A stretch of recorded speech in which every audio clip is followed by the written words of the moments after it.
எம்ஜிஆரின் தளபதியாக இருந்தவர் 40 ஆண்டுகளுக்கு மேலாக தொடர்ந்து பயணித்த அன்வர் ராஜா திமுகவில் சேர்ந்தார். வேறு என்ன செய்ய முடியும்? ஒரு நீண்டகால அரசியல்வாதி வீட்டில் போய் உட்கார முடியாது, அரசியல் விதவையாக இருக்கக்கூடியவர் அல்ல.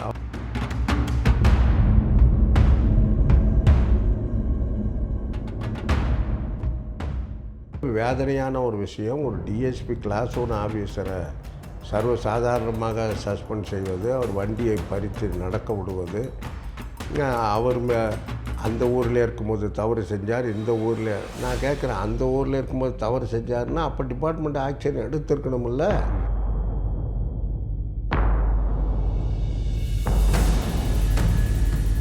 செய்ய மாட்டாங்க.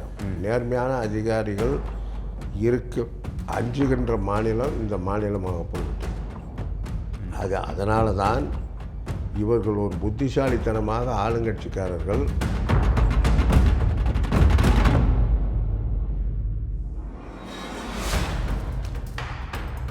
இதே தான் பிஜேபியும் பண்ணுறாங்க, மோடியும் அதை தான் செய்கிறாரு, அமித்ஷாவும் அதை தான் செய்கிறார். யார் செய்தாலும் தவறு, யார் செய்தாலும் சரி. இதற்கு முன்பாக இருந்த மேடம் ஜெயலலிதா கூட இதை தான் செய்தார்.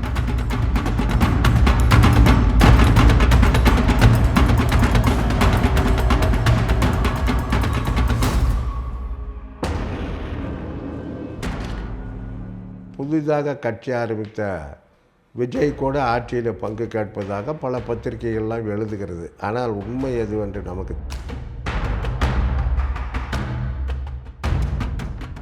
தன்னுடைய மகனை ஏற்றுக்கொள்ள முடியாத நிலையில் இருக்கிறார் என்பதற்காகவே அவரை மிக கேவலமாக நடத்துவது. வைகோவா இப்படி போய்விட்டார். நயினார் நாகேந்திரன் அவர்கள் என்னை யாரும் மதிக்கலை அப்படின்னு ஒரு மேடையில் அவரே சொல்கிறாப்புல. இந்த மாதிரி ஒரு தலைவர் சொல்லலாமா?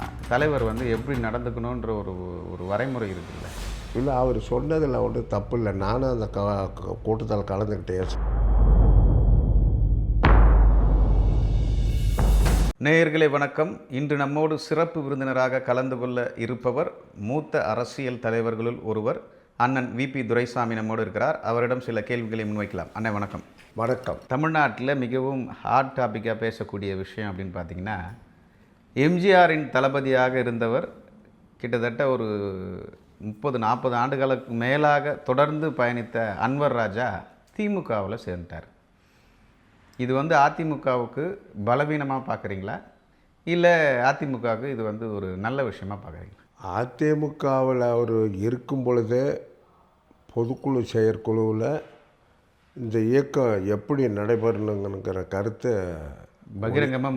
பகிரங்கமாக ஒளிவு மறைவில்லாமல் பேசி வருகிறார். அவருக்கு ஆதரவும் இருந்தது, எதிர்ப்பும் இருந்தது. மனப்புழுக்கம் தாங்க முடியாமல் நேற்றைக்கு தாய் கழகமான திராவிட முன்னேற்ற கழகத்தில் இணைத்து கொண்டார். வேறு எங்கும் செல்ல முடியாது. அவர் என்னை பொறுத்தவரை நீண்ட காலமாக அவரை நான் கவனித்து வருகிறேன். ஒரு திராவிட இயக்கப்பட்டுள்ளவர், கொள்கை கட்டுப்பாடு இவைகளில் சிறந்த ஒரு சட்டசபையில் அவர் பேச்சும் சரி, நாடாளுமன்றத்தில் அவர் பேசுகின்றவர்களை நான் கவனித்திருக்கிறேன். நான் எம்பியாக இருந்த காலத்திலிருந்து ஒரு நல்ல அரசியல்வாதி. தமிழ்நாட்டிற்கு அவருடைய சேவை தேவைப்படுகிறது. ஆனால் அவர் கருத்தை ஒளிவுமறைவின்றி பகிரங்கமாக தெரிவித்தும் அது நடைபெறாமல் போனது, அதற்காக நான் வந்துவிட்டேன் என்று அவர் சொல்லுகிறார். இது முழுக்க ஒரு உட்கட்சி விவகாரம். இதில் நாம் ஆழமாகவும் அகலமாகவும் நினைப்பதற்கு ஒன்றுமில்லை என்பது என் கருத்து. குறிப்பாக அவர் சொல்லக்கூடிய குற்றச்சாட்டு உங்கள் கட்சியை பற்றி தான். அதிமுகவை அழிப்பதற்காக பாஜக வந்திருக்கிறது, இணைந்திருக்கிறது. நான் பல முறை எடப்பாடி கிட்ட நேரடியாகவும் சொல்லியாச்சு.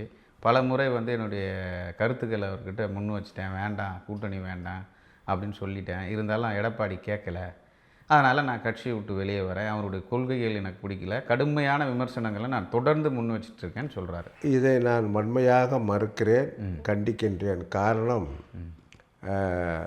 மறைந்த முதல்வர் மேடம் ஜெயலலிதா காலத்திலிருந்து சித்தாந்த அடிப்படையில், கொள்கை அடிப்படையிலேயே அதிமுகவுக்கும் பாஜகவுக்கும் நெருக்கமான உறவு இருந்து வருகிறது.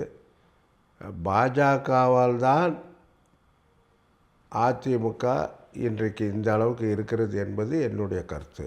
அதே ஜெயலலிதா அவர்கள் தான் ஒரு பொழுதும் நான் வந்து ஒரு மிகப்பெரிய தவறை செஞ்சிட்டேன், இனிமேல் வருங்காலங்களில் செய்ய மாட்டேன், பாஜக கூட இனிமேல் நான் கூட்டணி வைக்க மாட்டேன்னு அவங்க சாவறதுக்கு முன்னாடி பகிரங்கமாக தெரிவித்தாங்க. கூட்டணி என்பது காலத்திற்கேற்ப மாற்றிக்கொள்வது தான். அது ஒன்றும் எழுதி கொடுக்கின்ற ஒரு அரசியல் சாசனம் போன்று அல்ல.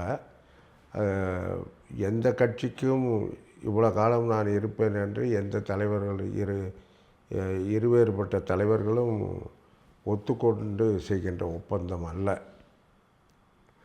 காலத்திற்கேற்ப மக்களுடைய மனநிலைக்கேற்ப ஒரு கட்சியில் சேர வேண்டியது, பிறகு சில கருத்துக்களை வைப்பது, அது நிறைவேறாமல் போனால் அந்த கூட்டணி கட்சியை குறை சொல்லி வெளியே வருவது நீண்ட காலமாக இருந்து வருகிறது. குறிப்பாக அந்த அன்வர் ராஜா விவகாரத்தில் அவர் வைக்கிற குற்றச்சாட்டு, கட்சியினுடைய வளர்ச்சிக்காக தான் நான் வந்து இந்த விஷயங்கள்லாம் எடப்பாடிக்கிட்ட சொல்கிறேன். சமீபத்தில் வேண்டான்னு சொல்லி வரும்போது நீண்ட காலத்துக்கு பிறகு வந்து அவர் மறுபடியும் கட்சியில் இணைஞ்சார். அதுக்கு முன்னாடி அம்மையார் சசிகலாவை ஆதரவு தெரிவித்தார், அவங்கள பொதுச் செயலர் ஆக்கினார். அதுக்கப்புறம் ஒதுங்கினார். எடப்பாடியால் நீக்கப்பட்டவர். அதுக்கப்புறம் எடப்பாடியை வாலண்டரியாக கூப்பிட்றாரு, நீங்கள் வாங்க கட்சியில் சேருங்கன்னு. அதுக்கப்புறம் இணைஞ்சு பல்வேறு பயணங்களில் பயணிக்கிறார். நான் ஏற்கனவே சொன்னேன், அவருடைய சேவை தமிழகத்தினுடைய வளர்ச்சிக்கும் வெற்றிக்கும் எந்த கட்சியில் இருந்தாலும் அது தேவைப்படுகிறது. ஒரு நேர்மையான ஒரு நல்ல அரசியல்வாதி என்பது தான் என்னுடைய கருத்து. அவர் பார்லிமெண்ட்டிலும் சரி, சட்டசபையிலும் சரி, அமைச்சராக இருந்து பதில் சொன்ன காலத்திலும் சரி, ரொம்ப கன்வின்சிங் ஆரேட்டர். நல்ல எல்லாரும் ஏற்றுக்கொள்ளும்படியான பதிலை தான் சொல்லுவார். வார்த்தை ஜாலங்களை அவர் பயன்படுத்தியதே கிடையாது. எது நிதர்சனமோ அதை பேசக்கூடியவர். மக்களின் மனநிலையை மதிக்கக்கூடியவர் தான், சந்தேகமே இல்லை. இரண்டாவதாக, அவர் எடுத்து வைத்த வாதம் எடுபடாமல் போனதனால் ஏதாவது ஒரு திராவிட கட்சியில் இருந்து தான் அவர் அரசியல் நடத்த வேண்டிய நிலையில் இருக்கிறார். வேறு எந்த கட்சிக்கும் போக முடியாது, குறிப்பாக திராவிட கழகத்திற்கும் போக முடியாது.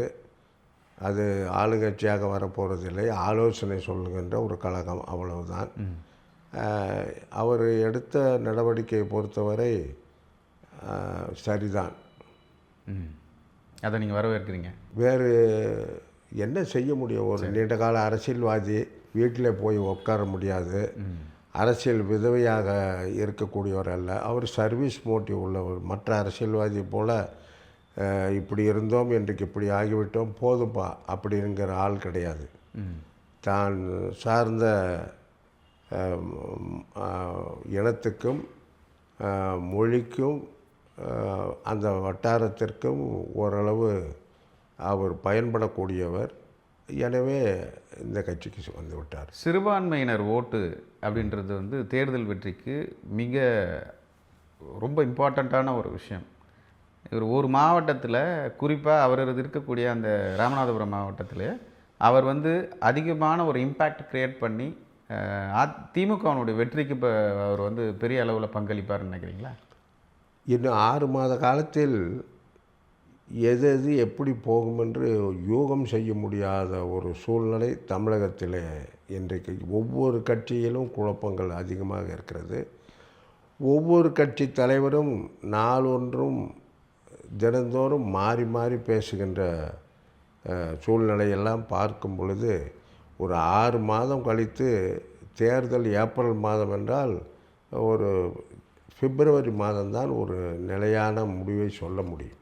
இப்போது திமுகவுக்கு அவர் போனதுக்கு முக்கியமான காரணம் வந்து, திமுகவில் முக்கியமான அமைச்சர் பொறுப்பில் இருக்கிறவங்க எல்லாமே அதிமுக சார்ந்தவர்கள் தான். இது சேகர் பாபுவாக இருந்தாலும் சரி, செந்தில் பாலாஜி முன்னாள் இருந்த செந்தில் பாலாஜியாலும் சரி, நம்ம முனுசாமியாக இருந்தாலும் சரி, பல்வேறு அமைச்சர்கள் வந்து முன்னாடி அதில் இருந்தவங்க தான் இப்போது திமுகவை வளர்க்கக்கூடிய ஒரு பெரிய இடத்துல பங்களிக்கிறாங்க. அதனால் நம்ம கூட்டாளிங்களே அங்கே இருக்காங்க, நம்ம ட்ராவல் பண்ணுறதுக்கு பெரிய பிரச்சனைலாம் இருக்காதுன்னு சொல்லி சேர்ந்ததா நீங்கள் பார்க்கல? நீங்கள் சொல்கிற கருத்தை நான் மறுப்பதற்கு இல்லை. அதிமுகவிலிருந்து வந்தவர்கள் தான் என்று கோலோச்சி கொண்டிருக்கிறார்கள் திமுகவில்.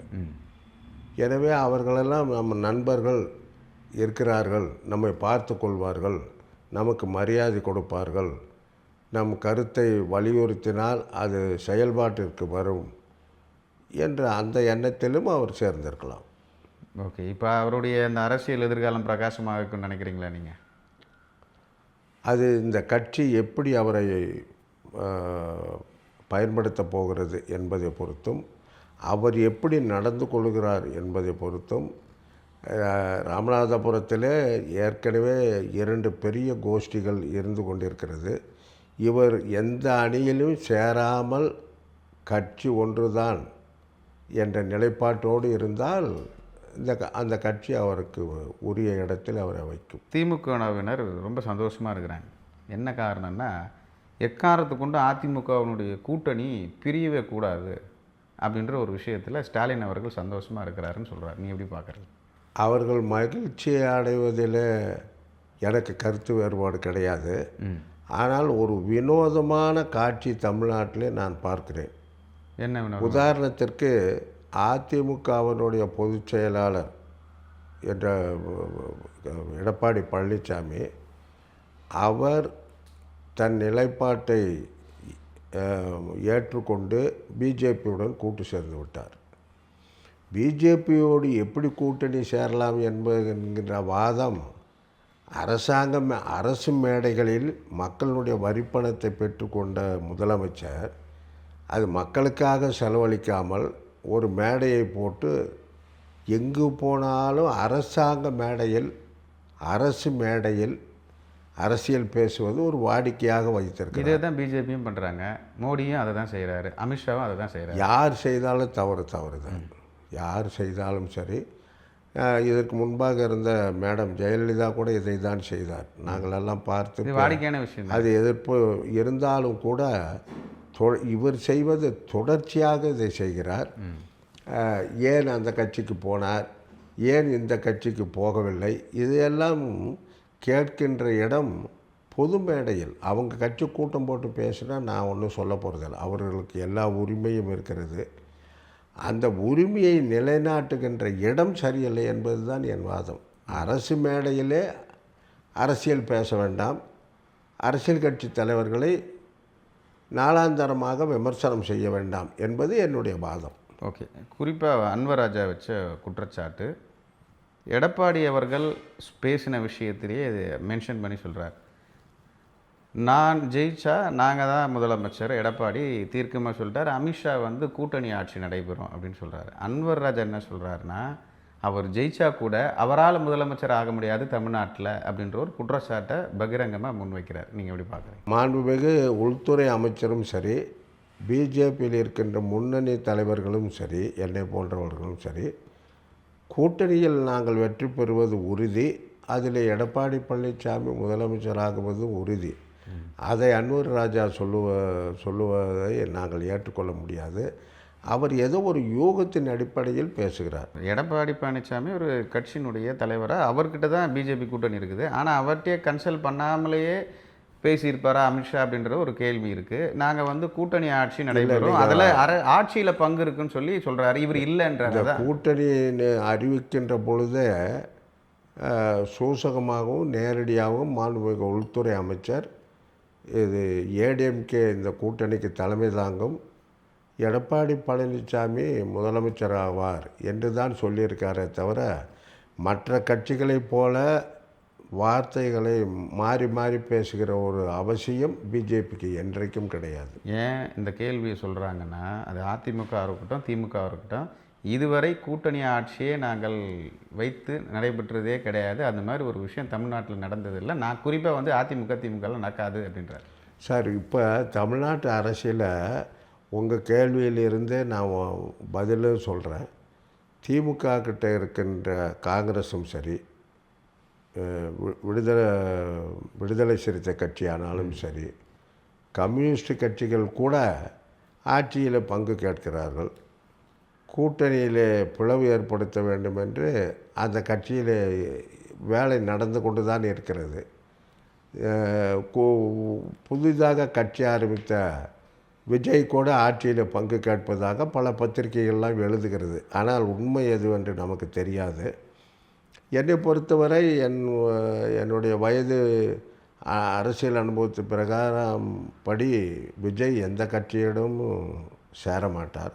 அவர் தனியாக தான் நிற்பார். ஏனென்றால் அவர் முதலமைச்சர் ஆக வேண்டும் என்பென்றே ஒரு கட்சியை ஆரம்பித்திருக்கிறார். அப்படி இருக்கும்போது எந்த கட்சியிடம் கூட்டணி போவார் என்று சொல்ல முடியாது. இதில் திருமாவளவன் எந்த சூழ்நிலையிலும் திமுகவை விட்டு நான் வெளியே வரமாட்டேன், கொள்கை அளவில் என்னால் ஏற்றுக்கொள்ள முடியாது என்று அவரும் பகிரங்கமாக தெரிவித்திருக்கிறார். காங்கிரஸ் கட்சி தன் நிலைப்பாட்டை இன்னும் சரிவர சொல்லவில்லை. அதில் பல காங்கிரஸ் கட்சியில் பல குரூப்புகள் இருக்கிறது. ஆட்சியில் பங்கு வேண்டும் என்று கேட்கின்ற ஒரு குரூப்பு, ஆனால் கூட்டணியில் திமுகவில் இருந்தால் போதியா, கேட்குற சீட்டு கிடைக்கும், ஜெயிக்க வைப்பாங்க, இப்படி 2-3 வகையான குரூப்பு காங்கிரஸில் இருக்கிறது. எனவே தமிழகத்தில் எல்லா கட்சியிலும் குழப்பத்தை ஏற்படுத்துகின்ற அரசியல்வாதிகளும் இருக்கிறார்கள். ஒவ்வொரு அரசியல் கட்சி தலைவரும் அதையெல்லாம் சந்தித்து தான் ஆக வேண்டும்.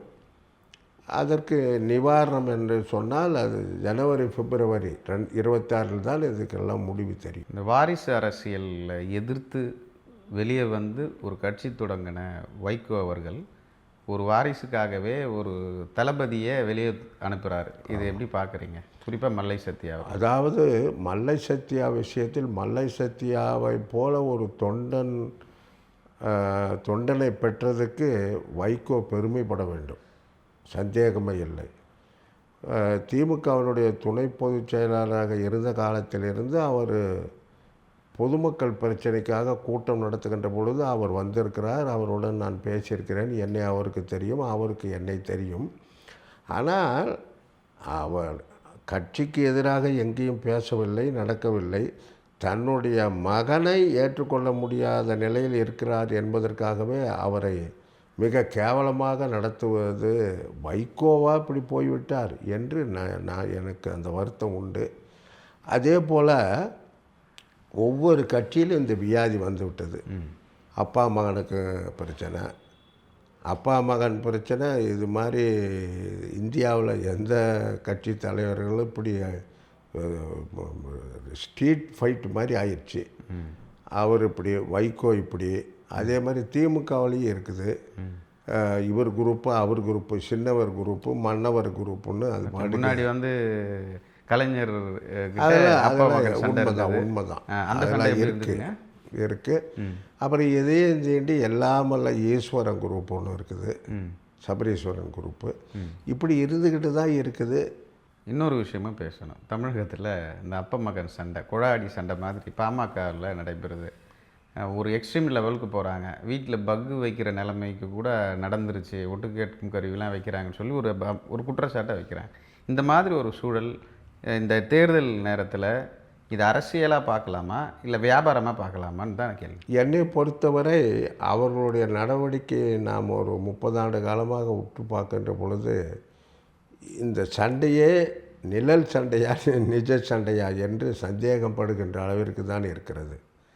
சண்டை போட்டுக்கொள்கிறார்கள். மறுநாள் தாயார் போய் மகனை பார்க்குறார், மகன் போய் தந்தையை பார்க்கிறார், அவருக்கு வாழ்த்து சொல்லுகிறார். வாழ்த்து மகனுக்கு சொல்லிவிட்டு மற்ற 3 எம்எல்ஏக்கள் அந்த கட்சியினுடைய லீகல் செல் தலைவர் பாலு அவர்களை நீக்குகிறார் என்று பார்க்கின்ற பொழுது இது எனக்கு ஒரு நிஜ சண்டை மாதிரி தெரியவில்லை. ஒரு கொள்கையின் அடிப்படையிலே சண்டை போட்டுக்கொள்கிறார்கள் என்று தெரியவில்லை. இது ஒரு நிழல் சண்டை தான், ஷேடோ ஃபைட். இதுக்கு என்ன காரணமாக இருக்குன்னு நினைக்கிறீங்க? சீட்டு அதிகமாக்கணும்னு காரணமா இல்லை போட்டியை அதிகமாக வாங்கணுன்றதுக்காக அந்த காரணமாக இருக்குமா? என்று சில பேர் கிரிட்டிசைஸ் பண்ணுறாங்க இதை. நீங்களே பதிலும் சொல்லிவிட்டு என்னை கேள்வி கேட்கிறீர்கள். இல்லை உங்களோட இல்லை, அதான் நாகரிகமாக நிழல் சண்டை என்று தான் என்னால் சொல்ல முடியும். நடிகர் விஜய் அவர்கள் ஒரு மிக பிரம்மாண்டமான ஒரு பொதுக்கூட்டம் நடத்தினார், இன்னொரு பொதுக்கூட்டம் நடத்த இருக்கிறாரு, பல்வேறு நிகழ்ச்சிகளை தொடர்ச்சியாக வராரு. இப்போது நம்ம அஜித் மரணம் குறித்த ஒரு போராட்டம் ஒன்று முதல் முறையாக வீதிக்கு இறங்கி போட இருக்கார். இது எப்படி பார்க்குறீங்க? அவரோட வளர்ச்சி எப்படி இருக்குது தமிழகத்தில்? நடிகராக இருந்தாலும் சரி, அரசியல்வாதியானாலும் சரி, ஒரு கட்சி என்று துவங்கிவிட்டால் நாம் யாரையும் அண்டர் எஸ்டிமேட் போடக்கூடாது, பொதுவாக சொல்கிறேன். அவருக்கு ஒரு 3% வாக்குங்க என்பது இப்போ 4% வந்திருக்கிறது. அவங்க 15லேருந்து 20 வரைக்கும் போகிறாங்க, நீங்கள் வெறும் இல்லை 4ன்றீங்க. இல்லை, அதெல்லாம் பொய்யுங்க. 4% வாக்குகள் அவருக்கு இருக்கிறது. தமிழகத்தில் 234 தொகுதிகள், ஒரு ஏறத்தாழ 6.5 கோடி வாக்காளரை பெற்றிருக்கின்ற நாம் 4% என்பது டிசிஷன் மேக்கிங் பாடி, ஒரு முடிவு எடுக்கக்கூடிய இடத்தில் அவர் வந்து விட்டார். ஏற்கனவே இன்னும் கொஞ்சம் நல்லா சொல்ல வேண்டுமென்றால் தவிர்க்க முடியாத அளவிற்கு அவர் வந்திருக்கிறார், சந்தேகமே இல்லை. தவிர்க்க முடியாத வளர்ச்சி இருக்குது அவருக்கு. வளர்ச்சி தவிர்க்க முடியாத இடத்திலும் அவர் வந்து விட்டார். அவர் சொல்வது போல முதலமைச்சர் பதவிக்கெல்லாம் அவரால் வர முடியாது. ஆனால் முடிவெடுக்கிற திறன் அவர்களிடம் இருக்கிறதா? யாரை வீழ்த்த வேண்டும் என்று முடிவெடுக்க முடியுமா? யாரோடு சேருவது என்ற முடிவெடுக்க முடியுமா என்ற முடிவெல்லாம் அவரிடம் இருக்கிறதா என்று பார்த்தால் இல்லை என்றே தெரிகிறது. அப்போ அவர் எதிர்க்கிற ஆள் தான் தப்புன்றீங்களா? அவர் யாரை எதிர்க்கிறார்? BJP எதிர்க்கிறாரு, DMK எதிர்க்கிறாரு. அவர் சொல்லட்டும். அவர் தான் சொல்லினார். அவர் சொல்லட்டும். அவர் தாங்க சொல்லியிருக்காருன்ற. என்ன மாதிரி சொல்லியிருக்கார்? எனக்கு ஆன கொள்கை எதிரி பாஜக, இந்த பக்கம் திமுக அப்படின்னு மிக தெளிவாக சொல்லி தொடர்ந்து மேடைகளில் கிரிட்டிசைஸ் பண்ணிகிட்டே வராரு, உங்கள் தவறுகளை சுட்டி காட்டிகிட்டே வராரு. சரி, அவர் ஒரு கட்சி ஆரம்பித்திருக்கிறார். கட்சியில் இருப்பவர்கள் வெளியே போகக்கூடாது என்பதற்காக கூட அது போன்று சொல்லிட்டு மக்கள் அதை ஏற்றுக்கொள்ளட்டும். எப்படி பார்ப்போம். அதிகமாக வந்து விமர்சனம் பண்ணது ஒன்று பாஜக இருந்தாலும் அதை விட அதிகமாக விமர்சனம் பண்ணது வந்து திமுகவை தான். நேற்று போயிட்டு இவரை சந்திச்சுட்டு வந்திருக்கார், முதல்வர் அவர்களை. அவர் இறந்தது வந்து அவங்க அண்ணனாக கூட இருக்கலாம், அதுக்கு அவர் வந்து இரங்கல் தெரிவிச்சிருக்கலாம். அவர் வீட்டுக்கு போய் அவங்கள பார்த்துருக்கலாம், தவிர நேராக வந்து முதல்வரை அவர் இல்லத்திலேயே போய் சந்திச்சிருக்காரு. இந்த அரசியல் பரபரப்பு நடைபெறக்கூடிய இந்த நேரத்தில் சந்திச்சது கேள்வி. இல்லை, நீங்கள் மதிப்பிற்குரிய அவர் பாஷையில் சொல்கிற சகோதரர், எனது அண்ணனா தம்பி சீமானுடைய தந்தையார் இறந்த பொழுது முதலமைச்சர் அவர்கள் செல்ஃபோனில் அழைத்து துக்கம் விசாரித்திருக்கிறார். அந்த வகையில் அவர் வீடு தேடி சென்று இந்த துக்கத்தை பரிமாறிக்கொள்வதில் எந்தவித தவறும் இல்லை. அவர் ஏன் போனார், எதற்காக போனார், டீ எல்லாம் குடிக்கலாமா என்று சில பேர் பேசுகிறார்கள். அது என்னால் ஏற்றுக்கொள்ள முடியாது. பிஜேபியிடம் ஒரு நல்ல பண்பாடு இருக்கிறது, நானே உணர்ந்திருக்கிறேன். யாருடைய உடல்நிலையை பற்றியும் கமெண்ட் அடிப்பதில்லை. ஏனால் ஒருத்தருக்கு உடம்பு சரியில்லாத வைத்துக்கொண்டு அரசியல் பேசுவது, அதை வைத்து நடத்துவது என்பது பிஜேபிக்கு பிடிக்காத ஒரு விஷயம். சமீப காலத்தில் ஒரு 6 மாதத்திற்கு முன்பாக காங்கிரஸ் தலைவர் சோனியா காந்தி தன்னுடைய தொகுதியில் சுற்றுப்பயணம் மேற்கொண்ட பொழுது மயக்கம் ஏற்பட்ட பொழுது தனி ஃப்ளைட்டை அனுப்பியவர் பிரதமர். அதே போல் கலைஞர் உடல்நிலை சரியில்லாத பொழுது ரெவென்யூ செக்ரட்டரி சோமநாதன் வீட்டு கல்யாணத்துக்கு வந்தவர் நேரடியாக எந்தவித முன் அறிவிப்பின்றி கலைஞரை சந்தித்து, என்னை உங்களது மகனாக ஏற்றுக்கொண்டு என் வீட்டுக்கு வாருங்கள், மருத்துவ உதவி செய்கிறேன் என்று சொன்னார். இதெல்லாம் மனிதநேயமான ஒரு செயல்பாடுகள். இந்த மனிதநேயமான செயல்பாட்டையும் அரசியல் கலர் பூசுவது ஏற்புடையதல்ல. அவர் மூக்காமுத்தினுடைய மரணத்தை குறித்து போய் சென்றது, விசாரித்தது அனைத்தும் வரவேற்கத்தக்கது தான். பாஜகவினுடைய ஐடியாலஜியாக வந்து பூத் கமிட்டி அளவில் வந்து ஒர்க் பண்ணுறது தான். குறிப்பாக ஒரு 70 வாக்குகள் ஒவ்வொரு பூத்துலேயும் அதிகமாக வாங்கணுன்றது தான் ஒரு ஸ்ட்ராட்டஜியாக பார்க்குறாங்க. இதுவே வந்து ஒரு மிகப்பெரிய யுக்தின்னு வச்சிங்களேன். பூத் கமிட்டி மெம்பரை வந்து முறையாக கணக்கிடலை முன்னாடி இருந்த தலைவர். அதில் மற்ற கட்சிகள் சார்ந்தவர்கள் வந்து இந்த பூத் கமிட்டி மெம்பரில், குறிப்பாக பாஜகவில் இருக்கிறாங்க, ஏற்கனவே கூட்டணி கட்சி சார்ந்தவர்கள் கூட இருந்த பூத் கமிட்டி மெம்பர்லாம் அதில் சேர்த்து கணக்கிட்டு வச்சுருக்காங்க. இதுவே ஒரு மிகப்பெரிய குழப்பம். இதை எப்படி வந்து பாஜக வந்து கையாள? நல்லா கேட்டீங்க. நான் ஒளிமறைவு இல்லாமல் சொல்கிறேன். இந்த பூத்து கமிட்டி வலிமைப்படுத்துவது வேண்டும் என்ற நோக்கத்தில் தமிழக பிஜேபி கட்சி என்னை நாகர்கோவில், கன்னியாகுமரி மாவட்டத்திற்கு அனுப்பினார்கள். அதில் மார்த்தாண்டத்துக்கு அருகாமையில் இருக்கின்ற குழித்துறை, அங்கே பூத்து நம்பர் 99, 101 அண்டு 102 இந்த 3 பூத்துக்களையும் போய் பார்த்தேன். அங்கு நீங்கள் சொல்வதை நான் மறுக்கின்ற அரசியல்வாதி அல்ல. அதாவது 66 அல்லது 67 மாவட்டங்கள் பிஜேபி நிர்வாகத்திற்காக மாவட்டங்கள். ஓகே. அந்த 67 மாவட்டங்களிலே நான் நாமக்கல் மாவட்ட பிஜேபியினுடைய பார்வையாளராக இருக்கிறேன். ஓகே. எனக்கே நன்றாக தெரியும் அந்த மாவட்டத்துக்குட்பட்ட எத்தனை பூத்துக்களில் தவறான பெயரை சொல்லி பூத்து அமைக்கப்பட்டிருக்கு. இதை திருத்துவதற்காக தான் இந்த குழு இன்றைக்கு போய் கொண்டிருக்கிறது. இந்த குழு நீங்கள் சொல்லுவது போல் 25 பேர் இருக்கிறார்கள். அதில் 12 பேர் 12 members from the branch level, அதாவது பூத் லெவல்னு பார்த்தா அவர்களை பார்ப்பது கூட மிகவும் கடினமாக தான் இருக்கிறது. இது பிஜேபிக்கு மட்டுமல்ல, பிரஸ்காரர்கள் நீங்கள் தான் இதை தெளிவுபடுத்த வேண்டும். எல்லா கட்சியிலும் இந்த பிரச்சனை இருக்கிறது. இல்லை, அப்படி சொல்லலைங்களா? இல்லை, இதுதான் நான் நிதர்சனமான உண்மையை உங்கள் மூலமாக நான் தெரியும். குறிப்பாக குற்றம் சாட்டுறது அண்ணாமலை இதை சரியாக பார்க்கல. இல்லை, அண்ணாமலை எஸ்டாப்ளிஷ்மெண்ட்டு வேலையை பார்க்கல. அதுதான் கேள்வி. எஸ்டாப்ளிஷ்மெண்ட்டு வேலையை அவர் பார்த்து அந்த தவறுக்கு அவருக்கு எந்த துளி கூட சம்பந்தம் இல்லை.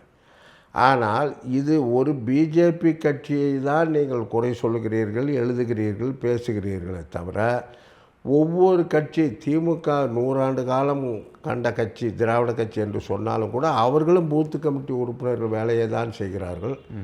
அதிமுககாரர்களும் பூத்து கமிட்டி வேலையை தான் செய்கிறார்கள். எல்லா கட்சியிலும் ஆலமரம், புதூர், கேகே நகர் என்றெல்லாம் பெயரை வைத்து ஒரு பூத் இருப்பது போல செய்து ஒன்றிய செயலாளர் என்ற முறையில் வருவது நீண்ட காலமாக இந்த திராவிட கட்சியில் இது நடந்து கொண்டு வருகிறது. அதே போல் பிஜேபியிலும் தவறு நடந்து விட்டது. அந்த தவறை பெரிதுபடுத்தாமல் எங்கு பலவீனமாக இருக்கிறதோ அங்கு 25 பேரை நீங்கள் அமையுங்கள் என்று சொல்லி புதிதாக உறுப்பினர்களை சேர்க்கவும் அந்த பூத்தை வலிமைப்படுத்தவும் தான் எங்களை போன்றவர்களை அனுப்பியிருக்கிறார்கள். இதற்கெல்லாம் போக வேண்டுமா என்று பேசுகின்ற மூத்த தலைவர்களும் இருக்கிறார்கள். நான் அப்படி நினைக்கவில்லை. இது கட்சியினுடைய வேலை என்ற முறையிலே போய்விட்டு வந்தேன். முக்கியமான விஷயமா பார்க்குறது, ஒரு பூத்துக்கு 70 ஓட்டு வாங்குறதுன்றது மிகப்பெரிய அளவில் பெரிய வாக்கு வங்கியை உருவாக்கும். இதுதான் ஐடியாலஜி.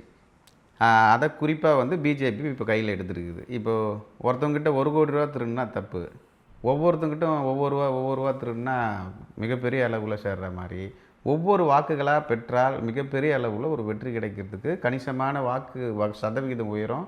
இந்த ஐடியாலஜியை பிஜேபி கையாளுறது சில பேருக்கு தெரியவே இல்லை. அது நல்ல விஷயம்தான் ஒரு பக்கம் வளர்ச்சிக்கு. இருந்தாலும் இந்த விஷயத்தை முன்னாள் தலைவர் தவற விட்டுருக்காருன்றது தான் இப்போ பேசும் பொருளை மாறி. இல்லை, அது தவறான செய்திங்க. இதை செய்வது எங்கள் கட்சியினுடைய அமைப்பு பொதுச் செயலர் கேசவநாயகன் தான் பார்க்கிறார். எஸ்டாப்ளிஷ்மெண்ட்டு இது எல்லா கட்சியிலும் நடப்பது போல் தவறான பூத்து பெயர், பூத்து கமிட்டியினுடைய உறுப்பினர்கள் பெயர் எல்லாமே எல்லா கட்சியிலும் நடப்பது போல் இந்த கட்சிக்கு நடந்துவிட்டு. ஆனால் இப்படி தவறு நடந்துவிட்டது என்பதை உணர்ந்து கொண்ட கட்சி பிஜேபி. நீங்கள் அதை பாராட்ட வேண்டும். எனவே தான் அந்த தவறை திருத்துவதற்கு பூத் வலு சேர்க்கின்ற வகையில் இந்த கமிட்டிகள் போகிறது. இது எங்களுடைய எண்ணங்களை எல்லாம் என்னென்ன குறைபாடுகள் இருக்கிறது, ஒவ்வொரு பூத்திலும் எத்தனை பேர் கலந்து கொண்டார்கள், அவர்கள் சொல்வது போல் 12 பேர் வந்தார்களா, சக்தி கேந்திரம் வந்திருக்கிறதா, மங்கி பாத் உறுப்பினர்கள் இருக்கிறார்களா என்ற கேள்வியெல்லாம் கேட்டு கள நிலவரத்தை அப்படியே நானெல்லாம் எழுதி கொடுத்து விட்டேன். என்னுடைய அறிக்கையை படித்து அதிலிருந்து நடவடிக்கை எடுத்தாலே இந்த கட்சி வலுவுள்ளதாக. நயினார் நாகேந்திரன் அவர்கள் என்னை யாரும் மதிக்கலை அப்படின்னு ஒரு மேடையில் அவரே சொல்கிறாப்புல. இந்த மாதிரி ஒரு தலைவர் சொல்லலாமா? தலைவர் எப்படி நடந்துக்கணுன்ற ஒரு வரைமுறை இருக்குல்ல? இல்லை, அவர் சொன்னதில் ஒன்றும் தப்பு இல்லை. நானும் அந்த கூட்டத்தில் கலந்துக்கிட்டேன். எஸ்ஆர்எம் ஆடிட்டோரியத்தில், எஸ்ஆர்எம் காலேஜில். அவர் என்ன சொல்லுகிறார் என்று சொன்னால், என்னையே பல பேருக்கு தெரியவில்லை என்று சொன்னார். ஒரு சிலர் நான் பேசுகின்ற பொழுது செல்போனை பார்க்கிறார்கள் என்று சொன்னார். எந்தவித ஒளிவு முறை இல்லாமல் அவர் ஒரு நல்ல அரசியல்வாதி. நல்ல அரசியல்வாதி. அதெல்லாம் தலைமை பொறுப்புக்கு வந்ததுக்கப்புறம் அந்த கட்டுக்கோப்பில் வச்சுக்கணுன்றது இல்லை, தெரியல. தலைமை பொறுப்பில் இருக்கிறவர் எனக்கே இந்த நிலைமையை அப்படிதான் சார், அப்படின்னு அந்த மாதிரி சொன்னா வருத்தப்படுறாரு. அப்புறம் நாளைக்கு எப்படி அவரை மதிப்பாங்கன்றது எனக்கு கேள்வி. பெரிய பண்ணக்காரர் அவர் அவரை மதிக்கலாம் கூட உள்ளூரில் அவருக்குன்னு ஒரு மரியாதை இருக்குது. உள்ளூரில் பட்டு அவர் ஒரு நிதர்சனமான உண்மையை சொல்வதற்கு கூட தைரியம் வேணும். அதை சொல்கிறாரு. என்னையே பல பேருக்கு தெரியல. கடலூரில் நயினார் நாகேந்திரன் சொன்னோடனே தெலுங்கு பேசுகிறவங்க ஜாக்கிரதை கொண்டுன்னு சொன்னார்னு சொல்லி ஒரு பெரிய சிரிப்பலையை ஏற்படுத்தியிருந்தாலும் கூட அப்படி தான் இருக்கிறது. அண்ணாமலை பயன்படுத்தின மாதிரி மீடியாக்களை இவர் பயன்படுத்திக்க தெரியலையான்றது தான் இப்போது கடுமையான விமர்சனங்களை தொடர்ந்து முன் வச்சுருந்தார். அந்த மாதிரி இவர் மீடியாவை பயன்படுத்த தெரியலையா நயினார் நாகேந்திரனுக்கு அப்படின்ற கேள்வி இருக்குல்ல. மீடியாக்களில் பயன்படும் நல்ல நாகரிகமான ஒரு அரசியல். அண்ணாமலை மீது மீடியா அரசியல் தான் பண்ணுறாரு அப்படின்னு சொல்லி மீடியா அரசியல் தான் பண்ணுறாரு அண்ணாமலை. அப்படிலாம் கிடையாது. மீடியா அரசியல் பண்ணுனா மீடியாவில் தான் அவருக்கு செல்வாக்குங்கிற நிலை மாறி வந்து மீடியாவில் தான் அரசியல். நான் ஒரு விஷயம் சொல்கிறேன், நீங்கள் அதை ஒளிபரப்பு செய்யுங்க. எனக்கு ஒரு ஈரோடு பகுதியிலேருந்து திருமண பத்திரிக்கை ஆணும் பெண்ணும் மாப்பிள்ளை 3 பேர் வந்து கொடுத்தாங்க. இந்த கல்யாணத்துக்கு நீங்கள் அவசியம் வாங்க அப்படின்னு சொல்வதை விட அது சொல்லுவாங்கன்னு நான் எதிர்பார்த்தேன். அதை விட்டு அண்ணாமலை ஏங்க பதவியிலேருந்து எடுத்தீங்க அப்படின்னு ஒரு கேள்வி கேட்டாங்க. நான் பதிலே சொல்லாமல் நின்னேன். எங்கேயாவது ஒரு இடத்துல அவரை எம்எல்ஏவுக்கு நிற்க சொல்லுங்கள். நாங்கள் பத்திரிக்கை கொடுக்க வந்துட்டு இதை சொல்கிறதுக்கு தான் வந்தோம் என்று சொல்கின்ற அளவிற்கு மக்கள் மனதில் அவர் இடம்பெற்றிருக்கு. ரொம்ப ஆழமான கருத்துக்களை பதிவு செய்தமைக்கு நன்றி. வணக்கம். நன்றி. நல்ல வாய்ப்பு எனக்கு வழங்கியதற்கு உங்கள் நிறுவனத்திற்கு என்னுடைய நன்றியை தெரிவித்துக் கொள்கிறேன். இது போன்ற வீடியோக்களை தொடர்ந்து நாங்கள் தர இருக்கிறோம். எங்களுக்கான அங்கீகாரம் என்பது எங்கள் சேனலை சப்ஸ்கிரைப் பண்ணி எங்கள் வீடியோக்களை தொடர்ந்து பாருங்கள். நன்றி, வணக்கம்.